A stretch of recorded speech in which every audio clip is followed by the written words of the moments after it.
Hi YouTube, Bushido here, and welcome to my very first video on this channel. This is my brand new channel, which is going to be called Bushido Reacts. In this channel, I just want to share my YouTube experience with you folks. I want to show you and bring you alongside the things that I'm interested in watching as a YouTube consumer myself. And I just decided to turn on the camera and basically with least amount of editing, just share with you my experience, and we can get to talk about the videos that we are going to be watching together. This video is going to be related to a very interesting topic, sumo.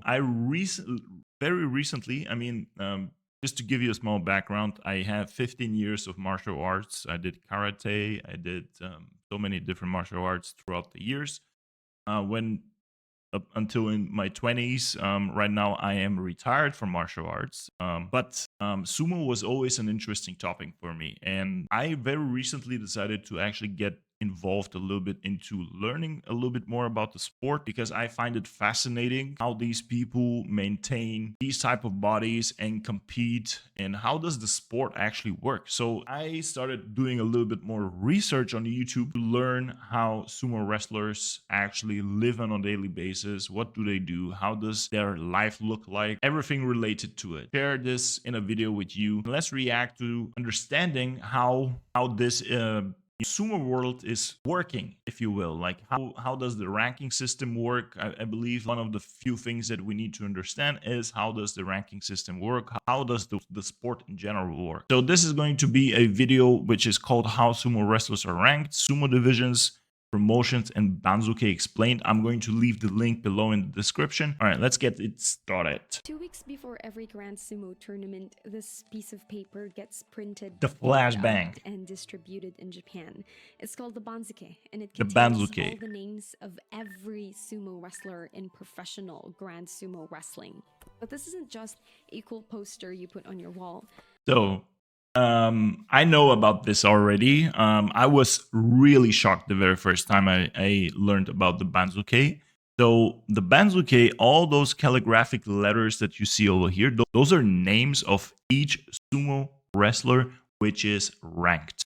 So the top are this is the highest rank, and the bottom is the lowest rank. And like the quality of this video right now is not so good. Let me actually bump it up to full HD. But basically, it's crazy. This is the craziest ranking system that I've ever seen. Considered to be one of the most difficult ranking systems in sports. And unlike other sports where they can get a clean slate after every major championship event, sumo wrestlers' performances in a grand sumo tournament carry over to the next one. That can affect the whole dynamic of their fights and thus the whole of their career. Every professional sumo wrestler receives a rank for every Grand Sumo tournament from when they make their professional debut until retirement. That's why it's crazy that unless you can reach the rank of Yokozuna, the highest rank in sumo, a wrestler can climb all the way up to the top division and even become title holders, but still have a chance to fall all the way down to the bottom division and retire with a low rank despite the success at the peak of his career. And even how the Banzuke is written shows the heavily meritocratic nature of sumo's ranking system. Just look how much detail goes towards this. It's crazy. This Banzuke thing is just mind-blowing. And yes, Yokozuna is the highest rank. Currently, I believe there is only one. And another note about the ranking divisions, for whatever reason, they have sumo division west and east. I don't know how it is divided, but they have like 2 divisions. Special calligraphy style called sumo moji uses these bold strokes to reflect the physical strength and power of the sumo wrestler. The bolder and the bigger name is in the Banzuke, stronger the wrestler is, and thus higher rank. The person on the left is Hakuho. He is the previous Yokozuna, who was Yokozuna for 15 years, I believe. He retired very recently, I believe like 2 years ago. Sumo wrestlers are known. And the white belt, what you see like like the white belt with the stripes. This is actually only the Yokozuna wears these. So this is, I believe, currently the current Yokozuna. For their weight. But surprisingly, the sport doesn't have weight divisions. Boxing and MMA, for example, classify athletes according to their weight to make the fight fair and safe. But sumo's 6 divisions. How crazy is that? They have no weight divisions. How crazy is that? I could, if I were to compete in this sport, let's say I wanted to go professional, I got a professional license to go and wrestle. I could wrestle as I'm just 110 kilograms. Imagine me fighting against somebody who is 200 kilograms. This is insane. And there's actually wrestlers that have been smaller in size, skinnier. And when I say smaller, they were about my weight, and I'm tall and I'm a big dude. These are monsters. Are solely based on merit, and matches are made based on their ranks. The divisions are Jonokuchi, Jonidan, Sandanme, Makushita, Juryo, and Makuuchi. Within these divisions, every wrestler gets a ranking assigned. But this middle section here gives a slight hierarchy even in these assigned ranks. This section divides the Banzuke into East and West, with the East side becoming slightly higher ranked than its West counterpart. So a fresh recruit starts at the Back in the days, did they really use double scales? A scale for each foot? lowest division. This is the Jonokuchi division that usually has around 40 to 90 wrestlers at a time. Just look at do you see the 2 scales? How did that work? Like, interesting. Teenagers here, some as young as 15, but you can also find the older wrestlers who have fallen to the bottom ranks due to prolonged injuries. But once a wrestler gets a good record here, he gets into the 5th division, the largest pool of wrestlers competing for promotions called the Jonidan division. With no limitations on how many wrestlers can be in Jonidan, this division in sumo wrestling has around 200 to 250 wrestlers at a time. 200 to 250 wrestlers at a time? Then rising to Sandanme, the 4th division of sumo, means the wrestler's career is at a break point. This division is capped at only 200 wrestlers, 100 for the East and 100 for the West. The Makushita division is the last division a sumo wrestler must overcome to finally become a full-fledged professional sumo wrestler, as these divisions above it are where wrestlers receive a comfortable monthly salary, fight sponsorships, and I did my research, by the way. Comfortable monthly salary is for the higher ranks is $10,000 per month. Not bad. that's why this division is known as the waiting room of sumo and likened to being between heaven and hell. So although every wrestler ridden in this banzuke is considered to be in professional sumo wrestling,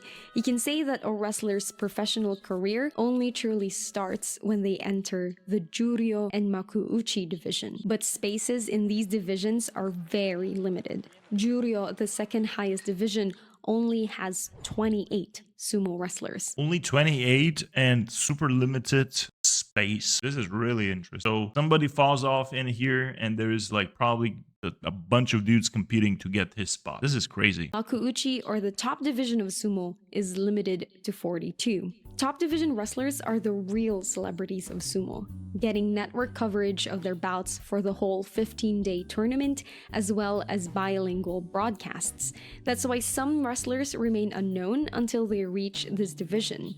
Wrestlers here also have fan clubs, get advertisement deals, and all the major commercial successes most athletes get. But entering this prestigious division and staying there is a pretty big challenge. The ranking system inside this division is a whole other monster. The top division has its own subdivisions, the Sanyaku ranks and the Maegashira ranks. Starting from the top is the rank of Yokozuna, then the Ozeki, Sekiwake, and Komusubi. These 4 ranks are actually titles. I've heard Ozeki before. As far as I understood, like a pretty honorable rank. The majority of the folks will be Ozeki if we're talking about the top tier sumo wrestler, as far as I understood, right? Yokozuna is pretty much almost impossible to become one, as far as I understood. They need to have so many wins, and the conditions to become one is really, really difficult. And basically, I believe you also need to beat the previous Yokozuna in a specific tournament match about, like, it's crazy how difficult it is. this. Nyaku, or title holders, while the rest are called Maegashira wrestlers, who are numbered according to the remainder of the Sanyaku ranks to make a total of 42. And as you can see, the name of the title holders are the biggest and boldest in the Banzuke, but these titles aren't just handed to everyone. There are stringent criteria for promotion and some harsh demotions once a wrestler receives these titles. For example, the lowest of the title holders, the rank of Komusubi, is widely regarded as a difficult rank to maintain. Wrestlers at this rank are likely to face all the Ozeki and Yokozuna in the first week of a tournament, with a Yokozuna normally scheduled for the opening day. Newly promoted wrestlers to the rank of Komusubi often get demoralized with loss after loss from facing the highest ranked sumo wrestlers in the first week of the tournament. That's why it's really rare to see a newly promoted Komusubi get a majority win during his debut at the rank. But on the other hand, Sekiwake face an instant demotion if a wrestler at this rank gets a majority loss record in a grand tournament. And like Komusubi wrestlers, they are scheduled to face the top title holders during tournaments. And yet, promotions to Ozeki and Yokozuna are even much harder to achieve.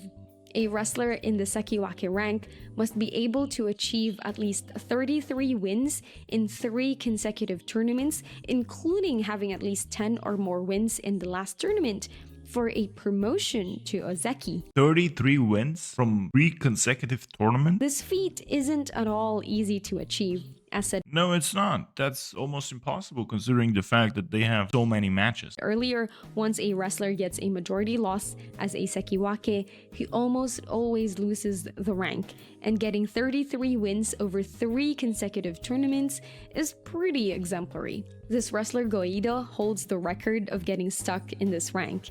He was Sekiwake for 14 consecutive tournaments. That's a little over 2 years before he could get the promotion to Ozeki. And then, Yokozuna is basically the level. Final boss level, I love it. And this is the only permanent ranking a sumo wrestler can achieve in sumo's ranking system. A Yokozuna is able to keep his title regardless of how well or poorly he does in the grand tournaments, although Yokozuna are consistently under intense scrutiny for everything they do in and out of the ring, so they can't really keep losing as they hold the grandest title in sumo. Technically, there are no absolute criteria to be promoted to Yokozuna, although apparently the standard is at least 2 consecutive Grand Tournament championships at the rank of Ozeki. But this isn't absolute, as an equivalent performance can still earn an Ozeki the promotion to Yokozuna. The only qualifications we're certain of is that the wrestler must have the power, skill, dignity, and grace to become Yokozuna. But whatever that really means has made this rank more controversial than it should be. So as a sumo wrestler climbs up the divisions and within it the ranks, the level of difficulty for their bouts increases with tougher opponents, like advancing through the levels in a game. This also means some wrestlers have rank comfort zones or rank ceilings, where they do well at a certain rank and anything higher could well mean a losing record in that tournament. Some wrestlers spend their whole professional career not even making it to the salaried divisions. Sumo's ranking system is one of the key features of Japan's national sport, and you can expect the Japanese to put these insanely hard barriers to make sure only the best of the best make it. The ranking system alone makes you appreciate more the dedication these athletes have, not even counting the lifestyle and the social expectations a sumo wrestler takes up when they enter the sport. They truly are more than just athletes. Thank you for watching. Insane. This is just crazy. The ranking system is just absolutely nuts. And huge respect to the folks that are there fighting to get up there. I watched some statistics, like people that have been fighting for years on the top ranks and have been doing this professionally for years and years. They have thousands of fights. They have thousands of fights, wins and losses. It's crazy. It's crazy how difficult it is. But it's really interesting. What do you think about that? See you in the next one.